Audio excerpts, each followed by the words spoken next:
Who wins a fight between a Cougar and a Tiger? Stay tuned, I'll let you know. What is up, college sports fans, fellow members of Mountaineer Nation? This is Coos, and I'm coming to you directly from the hills of wild and wonderful Almost Heaven, West Virginia, and this is Coos' Corner. If you like college sports videos almost every day or at least several times a week, please hit that red subscribe button. Also, if you like the video, give me the thumbs up. Now let's get on with the show. I know I'm wearing sunglasses. These are prescription sunglasses because I lost my regular glasses, and this is the only backup pair I have, and I need them to see my outline. If I don't have these glasses on, then I'm going to spend my entire video looking down. Won't be very entertaining, won't be very professional. I promise you I'm not trying to copy any other YouTubers. I won't be doing this forever, just until I get my new glasses. I digress. So let's get on with the show. Breaking down the Houston, Auburn, TicketSmarter Birmingham Bowl. It's coming up on December the 28th. We'll kick off at 8 p.m. on ESPN. When you look at the odds of this game, ESPN has Auburn as a 59.6% favorite to win the game. Houston's coming in at a 40.4% chance to win. Vegas has Auburn at -2.5, and the over/under on the game is 51.5. Now let's look at some team stats. First, points per game. Houston is 37.3. Auburn is at 29.4. Points allowed per game. Houston is 21 a game. Auburn is 22.2 a game. Total yards. Houston 415.1. Auburn 405.4. Yards passing. Houston 270.7. Auburn 241.2. Yards rushing. Houston 144.4. Auburn 164.3. Yards allowed. Houston is at 298. Auburn is at 369.8. Passing yards allowed, 191.5 for Houston, 242.7 for Auburn. Rushing yards allowed, Houston's at 106.5. Auburn is at 127.2. But one thing you got to keep in mind with all these stats, as I've said in previous videos, when you've got a non-Power 5 versus a Power 5, is that Houston's stats came against lesser competition, in my opinion. Because they played in the American Conference, a non-group of 5. They did play Cincinnati, who's in the playoff. They did play SMU, who was a good team. But the only Power 5 team Houston played the entire season was Texas Tech from the Big 12, who finished, I think, 6-6 on the year. And Texas Tech beat Houston. Now, it was the first game of the season. If those two teams played today, Houston would probably win the game, in my opinion. But they didn't. So that's really the only measuring stick we've got. All of Houston's wins came against non-Power 5 teams. So we've got to take that into consideration when looking at these stats. Now, Auburn is 6-6. Versus Houston, who sits at 11-2, but a 6-6 in the SEC is different than a 6-6 in the American or another non-Power 5. Some other team stats that will play a role in this game. You look at sacks taken by the offensive teams. Houston has given up 38 sacks on the year. That's a lot. They were sacked 9% of the dropbacks that they had. They were sacked. That's a larger number. Where Auburn gave up 22 sacks, and they only gave up sacks on 5% of their dropbacks. So that's one area that Auburn may be able to exploit. Can Auburn get some pressure on Clayton Tune in this game? And maybe there's a weakness on that offensive line for Houston that Auburn can take advantage of. Time of possession, this is where Houston has an advantage. Average time of possession for Houston is 33 minutes and 52 seconds a game. Almost 34 minutes a game Houston has the football. That is a long time. And then Auburn only has it 27 minutes, 40 seconds a game. That's not very long. So can Houston hold on to the football and keep the ball away from Auburn for most of this game? That could play a role. And then turnover margin. Houston has an advantage here as well. They're at +10 on the year in turnover margin, whereas Auburn is -2 on the year. So Auburn has actually turned it over 2 more times than they've forced a turnover. And most of Houston's turnovers have come from interceptions. They've intercepted 14 balls on the year compared to Auburn's 7. Defensive sacks, Houston has sacked the quarterback 42 times compared to Auburn's 35. And then you look at third down defense. Houston is first in the nation in third down percentage defense. They only give up first downs on 26% of their opponent's possessions on third down. That is, like I said, it's first in the nation. Auburn is not terrible in that category. They're 32nd in the nation, giving up first downs on 35% of their opponent's possessions. Now, as we get into the player stats, one thing I want to bring to your attention, and it changes things a lot. As we know, in these bowl games, a lot of players are opting out, and Auburn has been decimated with opt-outs transfer portal moves, and injuries. Okay, Auburn is going to have 11 players out for the 11 contributing players out for this game. They've got 3 starters out on defense, including their cornerback Roger McCreary, who's expected to be a first-round NFL draft pick. He's opting out of the game to prepare for the draft. Their leading tackler, linebacker Zacoby McClain, is opting out also to prepare for the draft. And then they have a starting offensive tackle, their right tackle, Brodarius Ham, is also opting out of the game. And then you add into that all the guys they've had transfer out. Obviously, the big one was Bo Nix, chose to enter the portal. Who most of you know was their starting quarterback. Third-string running back Sean Shivers has entered the portal, and Shivers, even though he was third-string, he did contribute to the offense, especially on third downs. Offensive lineman Tashawn Manning has entered the portal. Defensive back Ladarius Tennyson has entered the portal, and then they've had a couple reserves as well. And then injuries. They've had their starting kicker is out with an injury, and their starting center is out with an injury. And the center is arguably the most important position on an offensive line. They're basically the quarterback of the offensive line. How will that impact Auburn? And as far as Houston goes, as far as I know, they've only got one guy that's sitting out, which is Marcus Jones, their starting cornerback. He is a great player, was the Paul Hornung Award winner for most versatile player in college football because of his ability not only on defense but also on special teams. Not only was he a lockdown corner, but he was arguably the best kick returner in the country. Had multiple kick return and punt return touchdowns this year. And he also had 5 interceptions on the season on the defensive side. So he's opted to prepare for the NFL draft versus playing in this bowl game. So that could be a big loss for Houston. That being said, let's look at the stats of the players who will be playing in this game, as far as we know. Look at the quarterbacks. You've got Clayton Tune for Houston, 261 of 381 passing, which was good for 68.5% completion percentage, 3,263 yards, 28 touchdowns to only 9 interceptions. Really good touchdown-interception ratio. His average per completion is 12.5 yards. Starting quarterback for Auburn will likely be TJ Finney, their backup. He was 51 out of 91 on the year, 600 yards, 5 touchdowns, 1 interception, only 56% completion percentage, 11.76 yards per completion average. Look at the running backs. Alton McCaskill, really good freshman for Houston, 175 carries, 883 yards, 16 touchdowns. Then you got Tank Bigsby for Auburn, who, by the way, has entered the portal, but chose to play in this game. 207 carries, 1,003 yards, 10 touchdowns for a 4.8 yard per carry average.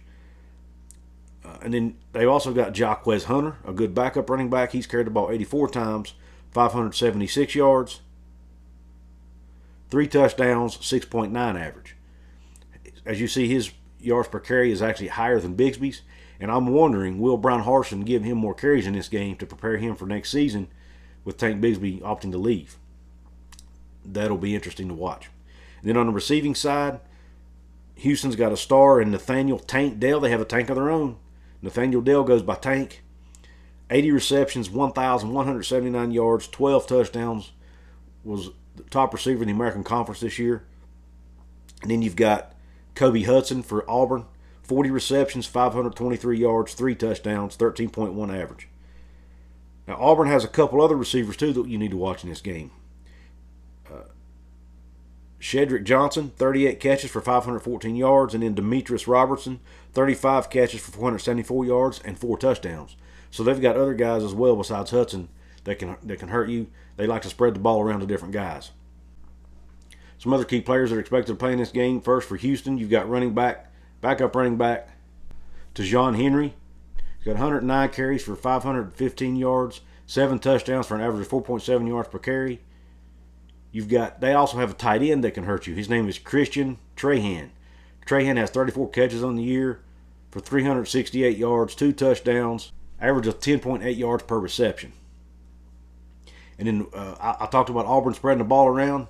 Houston will do that too. Even though Dell is their statistical leader and the best receiver on the team, they've got 6 other receivers, including another tight end, that have caught over 10 balls on the year and average over 10 yards per reception. So they are a big play team. They can hurt you. Not only can Tune burn you deep, they've got guys who can catch the ball and make plays after the catch as well. On the defensive side, the guys to watch for Houston, Got a couple really good guys up front on the defensive line. We've got DeAnthony Jones, who had 7 sacks, 9 tackles for loss, and 4 forced fumbles on the year. Then you've got Logan Hall, who had 6 sacks, 11 tackles for loss, and 47 tackles on the year. So 2 really good defensive linemen. And then you've got Donovan Mutin, their leading tackler on the year at the linebacker spot, had 69 tackles, 2 sacks, and 3 forced fumbles on the year. And then for Auburn, they've also got a tight end that's pretty good. His name is John Samuel Schenker. I hope I got that name right. 28 receptions for 359 yards for a 12.8 yards per catch average. Then on defensive side, they've got linebacker Chandler Wooten, who had 82 tackles on the year, 48 of those solo. Then you've got defensive end Derek Hall, who had 9 sacks, 51 tackles, and 2 forced fumbles. And then a safety named Smoke Monday, maybe the best name in college football. That's a pretty awesome name. Kudos to his parents. I don't know if that's a nickname or his real name, but if it's his real name, kudos to the Monday family. Smoke has 1 interception, 2 sacks, and 58 tackles on the year. By the way, guys, do me a favor, if you don't mind, leave your score prediction for this game in the comments. I'll give you my score prediction at the end, but I ask that you please leave yours in the comments for me. I'd like to know what you think about this game. Now let's get on to the keys to victory for each team. Houston's keys to victory. Offensively, they need to take advantage of Auburn's top cornerback being out. Like I said, Roger McCreary has opted out of the game to get ready for the draft. He's their top defensive back. He's actually one of the top defensive backs in the country, but definitely the top defensive back for Auburn. Can Houston exploit that and take advantage of that in the passing game? Houston is a pass-heavy team, so let's see if they can take advantage of that. And then defensively, Houston needs to get to TJ Finley. Can they get pressure on TJ? Because obviously, as I mentioned earlier, he's only completed 56% of his passes on the year. So if you get a lot of pressure on him, that number could go down even further. And then for Auburn's keys to win, offensively, they need to establish the run with Tank Bigsby. Give that guy the rock. He's been a solid back for him. I know he's leaving after the end of the year, but he did choose to play, so apparently he wants to help his team win this game. So give the guy the football. Let him run it. And see if Houston's defense can hold up against the run.